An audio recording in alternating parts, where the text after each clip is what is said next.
Hi there, this is Nova, and welcome to the Singer Featherweight Tip of the Month for August of 2017. I'd like to visit with you this month about the serial number on your Singer Featherweight.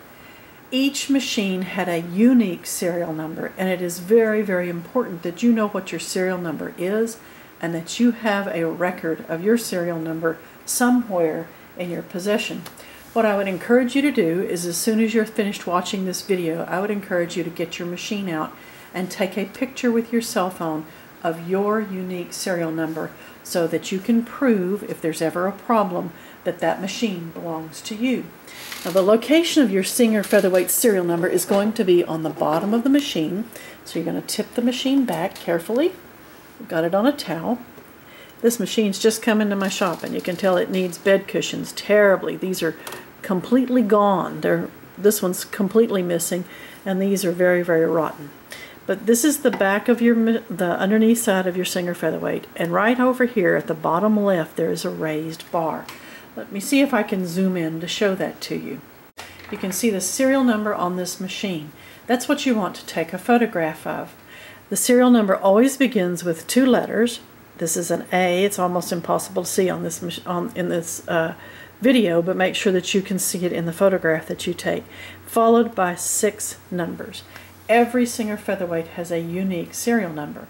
Serial numbers that begin with an A show that they were made at the Elizabeth, New Jersey plant here in the United States. Serial numbers that begin with an E were made at the Kilboy, Scotland plant.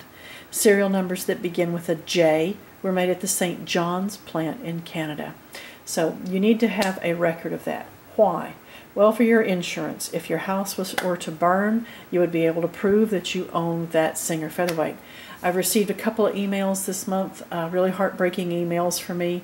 A woman had her house burglarized. They took her featherweight. She could have had the police have an easier method of identifying that featherweight and be able to prove that it was hers if she had had a record of the serial number.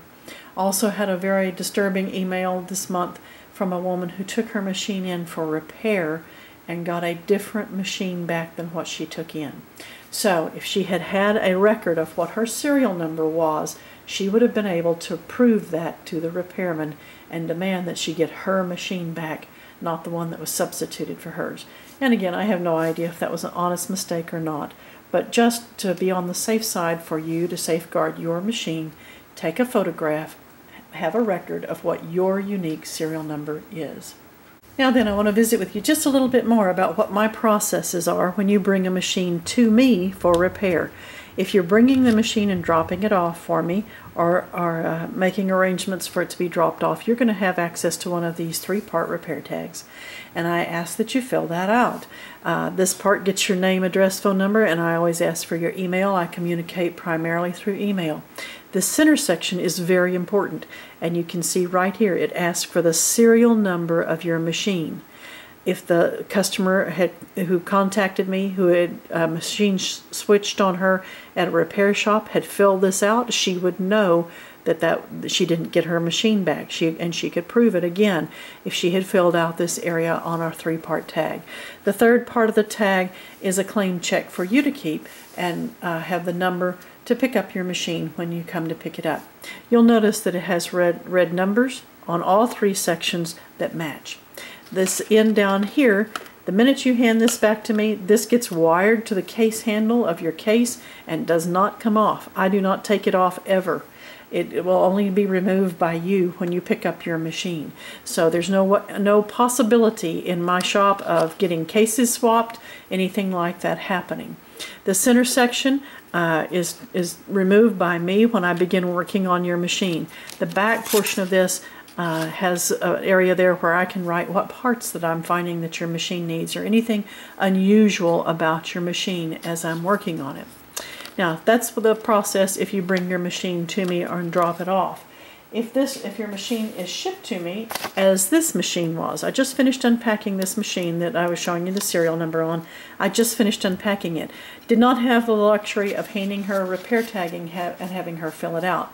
So my process in my warehouse, when I unpack a machine, the moment that it is unpacked, I pull out one of these bright yellow cards and I put the owner's name and her serial number right there on this card. And then I use the same process. Anything special that I'm finding about the machine would go on here. Any parts that it needs, very obviously I would tell it right on here that it needs bed cushions, but I'm not that far along yet. I've just unpacked it. So that would be my process. I would write down anything and everything. This card stays with the machine, and with it, any parts that I take off of it are always going to be in a bin, and this all stays together. Now, pieces of the machine that come in, like the foot controller, let's look at it a minute. I just unpacked it.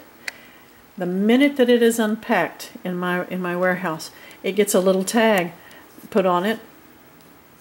It's got a little merchandise tag that I loop around it with the owner's name on it. The same thing is true with the bobbin case. I always pull the bobbin case and it gets a little merchandise tag with the owner's name on it. So there's no possibility of confusing foot controllers, confusing bobbin cases, confusing any machine parts in my shop. Everything that belongs to this machine and this owner is going to stay together.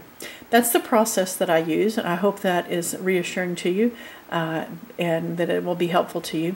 But the main thing that I want you to get from this month's tip is please make a record of your serial number so you can prove that that is your machine. Happy stitching!